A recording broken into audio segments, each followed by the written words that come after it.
For myofascial release technique protocol, there's something called the science of the melt.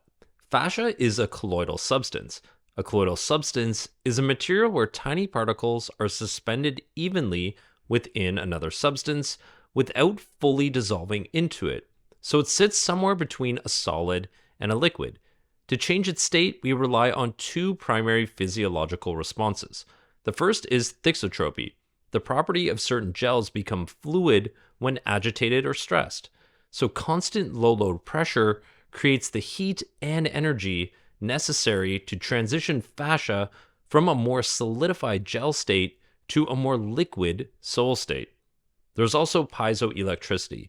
So sustained pressure creates a slight electrical charge in the tissue, which signals fibroblasts to produce more lubricant and reorganize collagen fibers. For the three-step application, there's the engagement, which is the taking up of slack. You sink into the tissue until you feel the first barrier of resistance, so you do not slide over the skin, you move with the skin. Then there's the wait. This is the 90-second rule. This is where most massage therapists fail. They move too fast.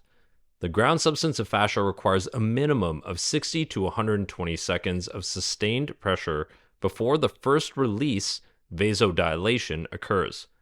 Then there's the following. Once the tissue gives, you follow the motion of the release, so you do not force the direction, you let the body's fascial unwinding dictate the path.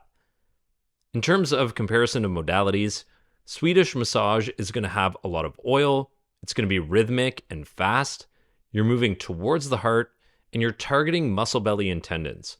With myofascial release, there's none to minimal gel or oil.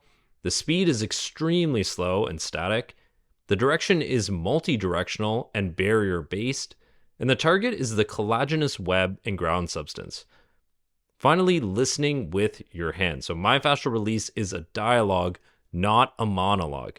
You aren't doing something to the client. You are providing a constant stimulus that allows the client's nervous system to let go.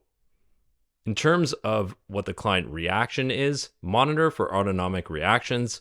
Fascial release, clients can experience shivering, hot flashes, emotional release, like a somato-emotional release. And this is a normal part of the physiological process of letting go.